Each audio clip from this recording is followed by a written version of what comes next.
avatar.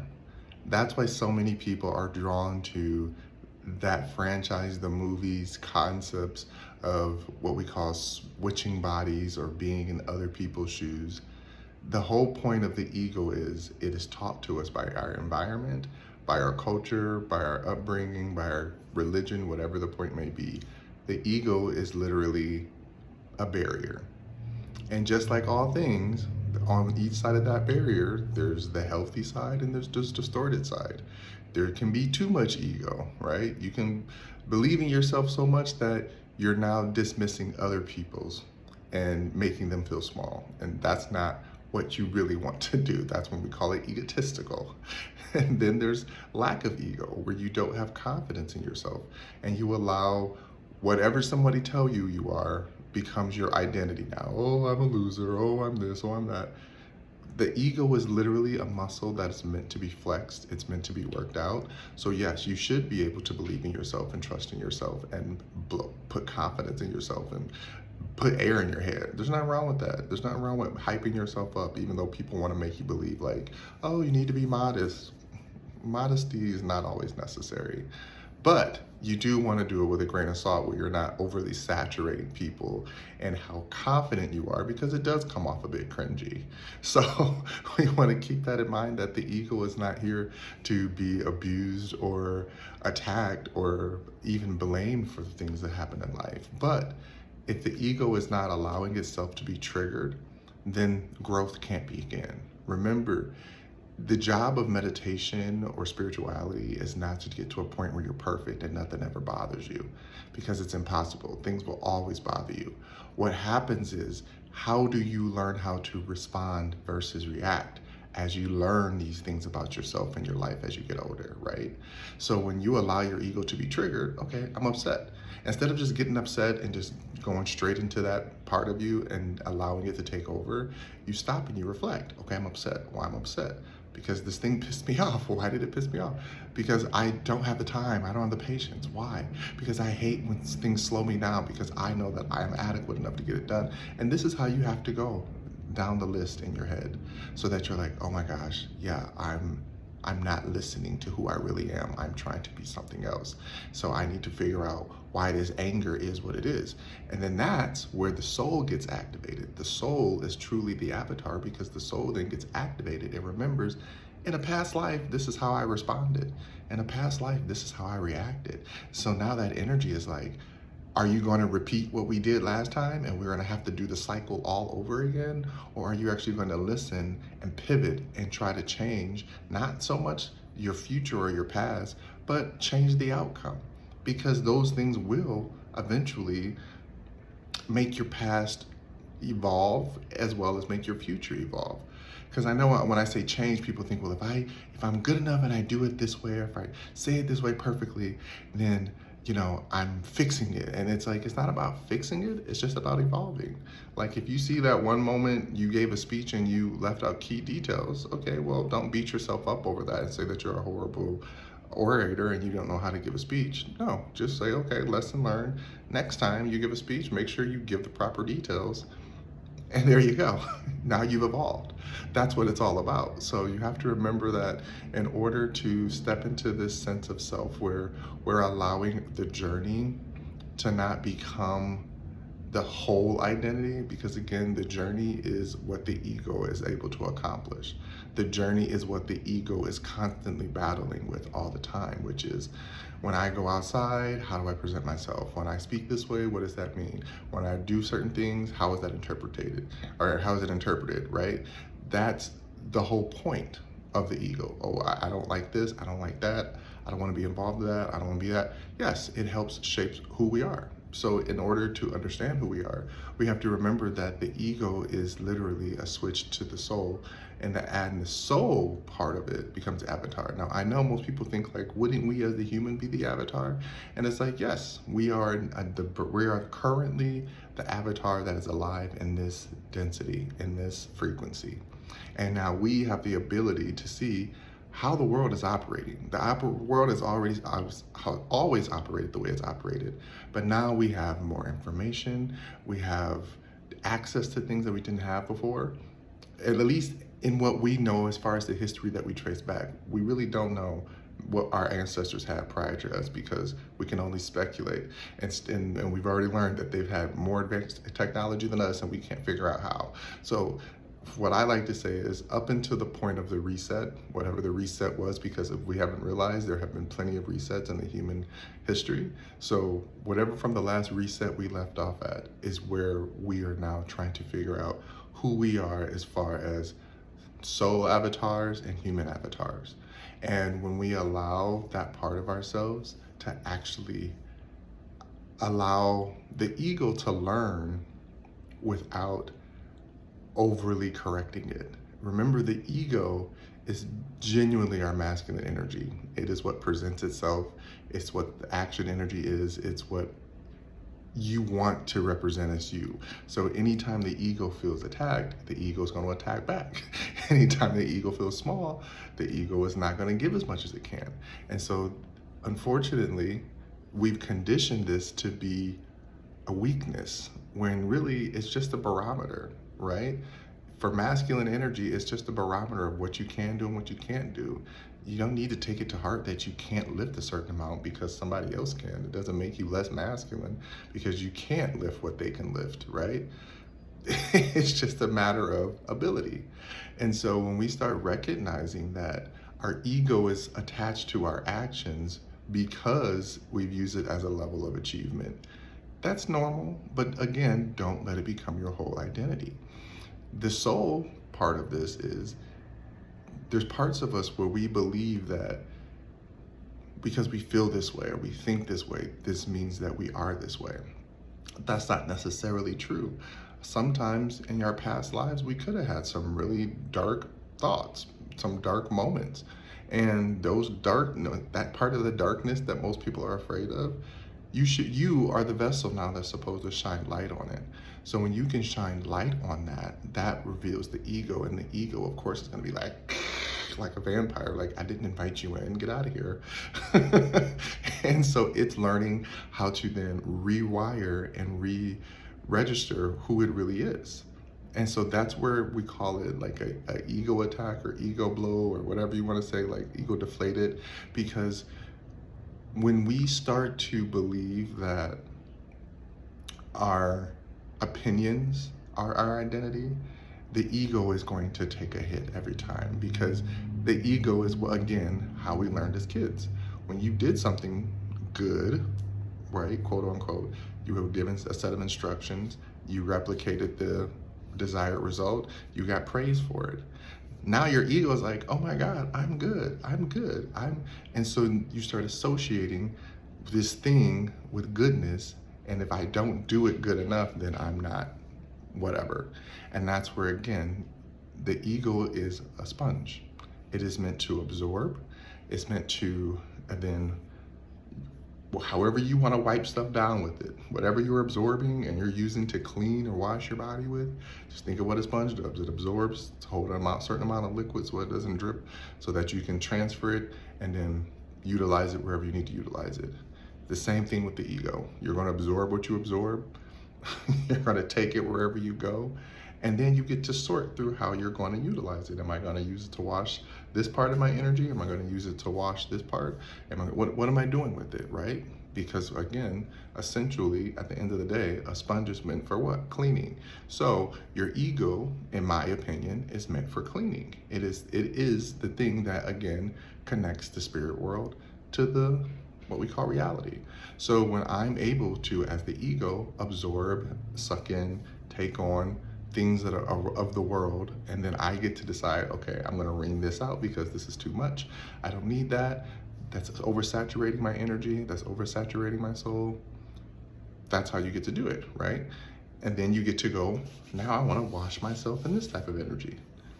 That's how I visualize it. I don't know if that is making sense as far as an analogy, but for me, that's how I have to think of things. Like, I have to think of a physical thing, tool, to then say this is what it's for. Because again, remember, the water or whatever fluid you're using to absorb into the sponge, that is just the environment. Now, the solvent, what's ever in that liquid that's able to break down, clean, all these other things, that come along with being a part of the sponge analogy, right? And the solution. That's the soul now saying, oh, I gotta work through this. Oh, why am I getting so mad about something that's so trivial? Ooh, why do I want to go out and beat people up and blow things up, right? Like, you gotta remember, this has been the legacy of our ancestors. So until one of us has taken the time to say, hey, this isn't normal. Like we can't kill people for sport and call it natural. It's not natural. But it was a part of our history that we made natural. So again, when we're talking about any part of spirituality, it can always be broken down into the emotions. I always use the emotions as the spiritual language, because emotions come from a place that we don't always know where it's coming from or why it's coming to us. We don't always know how to interpret it. We don't always know what to do with it. And so because of that, that's where we talk about sitting still. When we say like prayer is speaking to God, well, meditation is listening to God, is listening to the energy around you or whatever source you're tapped into to then give you back the energy that you need to receive. So when you allow yourself to then think about that and process it properly, the ego then starts to feel less defensive. The ego starts to feel, don't get it wrong, just as egotistical, where you can be defensive and ego and still think that you're like God's gift to the earth, right? There's a lot of people who do that. And again, I don't think there's anything wrong with it if you're not hurting anyone, but of course, society has made it to the point where it don't like overly confident people. It likes you to be shy, meek, and broken. And I don't deal with that, so I just laugh about it. But what I do mean is that, like, for myself, I definitely have a big ego when it comes to my gifts and abilities and the knowledge that I attain, and I try to give back in a way that I hope is articulate. That's my ego. But do I think that I'm like this untouchable chosen one? Absolutely not. You understand the difference, right? Like, I can see where I can give myself the praise I deserve, but I can also see where I don't need to go so far that I'm making myself this untangible, untouchable entity. And again, to each their own. The universe does not spoil, it does not break, it does not, it does not favor anyone over if they're good or bad to our human standards. Remember that. Like, if you are confident in who you are and you're representing that energy, the energy is going to attract to it, right? Whatever energy is attracted to that will be attracted to that. May that attention be what we consider to be good or bad, it's still going to be attracted to that. And so this is why, again, the ego is important when it comes to rebirth and rebranding yourself and rewrite. That's the whole system that I created, because in order to allow yourself to be open to the ego expanding, you have to rewrite the script that you're reading. If you're constantly rereading the same script over and over and over that was given to you by generation after generation, you're not going to grow. You're going to stay stuck in that space because you're reading someone else's beliefs, their thoughts, their energy, right? In order to rebrand yourself, this is where you say, oh, these are not my words. These words do not belong to me. This identity does not belong to me. I can see why it was utilized. I can see who it belonged to and why they utilized it. I'm going to rebrand myself because I also understand that the sustenance or the source of what was created still remains valid. It's still something that I can use. So I'm going to use this source energy that came from my ancestors, my family, that has value, but then I'm going to rebrand it in a way that it now fits me. It fits who I am, if it's the next generation, if it's the next frequencies of energies who are now coming in to, again, expand the world, expand its growth. In order to rebirth, this is where you have to then put in the work. You have to literally allow yourself to feel triggered and then work through what it means on the soul side. Because emotionally, once we start working through it, that's the soul. And the soul is going to pull you back to where the soul wants to pull you back. I've seen many of people where they're telling me a story or they're talking about a topic, and because the topic is related to something that happened in their past or in their childhood, and it's so heavy in trauma that it triggers them that they go right back to that place of trauma and they're reliving it over and over and over. That's the part that you're trying to rebirth. You want to get to a point in life where you're not reliving things to the same intensity of when it happened. You're going to remember, and you are going to go through your mind and rehearse situations that already happened or replay situations, but reliving it is totally different. That's where it is off script. You are just, and they said this and I said that and we was and I was going and I'll bust their head. And when it goes from past tense to present tense, oh, you are definitely living in past energy. So this is why I say it's really important to try to remember to focus on the human avatar as well as the soul avatar. They're integral. They work together. That's again when we feel that we're getting to a place in life that things aren't making sense. It's easy to blame the ego, and I've seen people do it. I'm so stupid, or oh my gosh, that's just who I am. That's just my personality. I can't change. You're conditioning the ego to stay stagnant. And even when I say it, I know you can hear it. I'm stupid. I'm this. I can't. Who is I when you say that, right? This flesh is still a part of you. So you're not getting rid of it, right? You think it's just in my mind because I'm saying it because it came from what we call the inside. Many people have their different sayings, comes down into us, but the point is the frequency is still working its way through us, where we are now saying like, okay, how am I helping myself develop, or how am I staying stuck, right?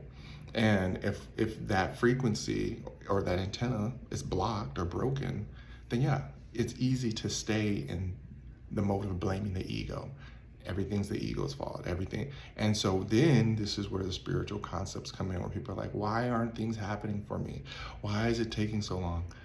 Because you haven't taken the time to really integrate and learn your body, love your body. Like when I start to feel like, oh, things aren't happening the way I need them to, I remember I've accomplished a lot. Like you got to think about, we are mere ants. Think about all the stuff you've done in life and all of the headway you've made by just simply walking the same path.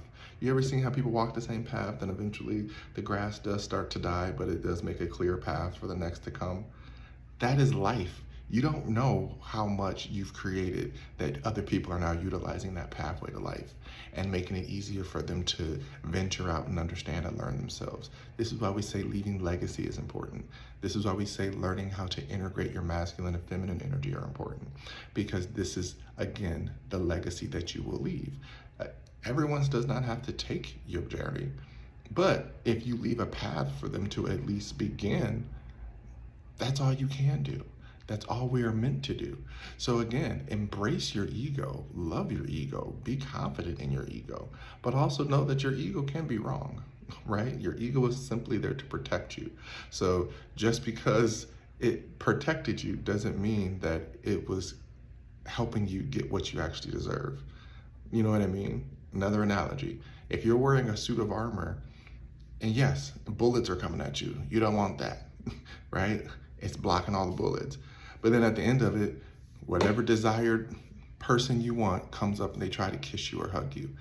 You can't feel it because of the armor. So that's what I mean by it. It's like having armor has its benefits, but it also doesn't, because you still want to feel that touch or that caress or that appreciation from something living. And so this is why you have to understand that's what it means for the human to do the work, while the soul navigates the past life stuff, right? So we as the body, we can do everything we want to do, but if we're not really finding ways to give love back to the soul is going to remain in a soldier-like state where it's cold and cut off and has many barriers. You know, just people say that, I haven't been touched in years. Okay, well, now your soul is conditioned to that. Your body's used to it. So whoever tries to come in, they got a lot of work to do. And again, it's not saying that someone shouldn't try to work hard for you, but also someone shouldn't have to work that hard if they didn't create all those barriers, right? That's the part that should be fair. It isn't fair, and it happens, and unfortunately, it does work that way. If people get, trashed over or screwed over by people, then they end up meeting someone new who's really good to them, and they don't know how to trust it because their ego has built a lot of walls where it's like, when I trusted you before, or when I trusted energy before, it screwed me over and made me look dumb, and I don't want to look dumb again. So now the ego is going to overly protect, overly guard. And so this is why I say it's not always going to be correct. You have to know how to use discernment. Again, discernment is just a tool. You have to keep your tools ready to use. So when you start feeling a certain way about something and you start feeling triggered, this is your moment to allow the ego to grow. And you can say, hey, why do we feel this way? Or what's going on here? And then allow yourself to feel it. Don't try to stop yourself. I think that's one of the biggest things that I had to learn on the journey of allowing the ego to heal and expand with my soul growth is not trying to stop it from happening. If I feel a certain way, feel a certain way, but I don't need to act on it, right? I think that's the biggest factor that matters. Acting on it then translates it into the tangible world, and it makes it real. Thoughts are real too, but thoughts aren't real to the point of they don't have that inertia to now push stuff through the way it needs to, right? It can start, it can get it started, and it can start to initiate, right? But the inertia to make it move, you need movement. And that can be through anything. Remember, even gossip, it needs inertia, right? You can have something in your heart and think about it and feel it. Be like, I feel this certain way about them, and I think this way about them. But if you never say it to them, no harm, no foul. But if you start putting inertia behind it and you go out and start speaking it out with your breath, air, into the world, using your lungs and your oxygen to push and squeeze and propel it out of your body, now it's going to go out into the world and it has movement. And now you're a part of this thing that either you wanted to be a part of or not be a part of. This is why I say again, it's all wordplay, but you got to learn the duality of everything. Once you learn the duality of everything, you will learn the key to life. Seriously. So this is just one topic that I chose. It was just on my heart where I realized it's like my ego has gotten me through a lot, but then I also realized right now I'm growing so much with my ego again, because as I get older, there's things that I thought I used to know how to do that I can't do. There's things that I used to couldn't do that I now can do. So that takes a lot of rewiring the brain and the psyche to be like, this is okay, and this is good, and this is fine, right? Like, there's nothing wrong with allowing yourself to say, I was wrong, or I didn't know, and now I know more, and now I can do better. Or I knew exactly what I knew, and I did exactly everything right, and I don't have to change anything. Like, that's just part of the ego. Nothing wrong with it. But remember, if you feel triggered, it usually is an opportunity for your soul to grow. And I know that people are gonna be like, well, I'm triggered all the time. Well, that means you got a lot of ancestor work to clean up. Because how I look at it, my life is very peaceful. But it's peaceful because I took the time to literally do the work, which means I had to isolate myself. I had to cut some people off. I had to come back and apologize. I had to let other people come back and apologize. I had to let it go full cycle so that I understood what it really meant to be a human. And again, as a human, we are simply the gateway to the soul and the avatar that becomes the human. And as long as we learn how to embrace both of those, you will always find the answers that you need in life, okay? So again, I hope this makes sense. Thank you for paying attention and staying with me this long. As always, check me out on my website, epicinity.org. You can also find bookings there, playlists, blogs, books, stories, merch. It's all there, one-stop shop. It's in the bio. Again, as always, thank you for checking it out. Thank you for staying with me this long. As always, I love ya.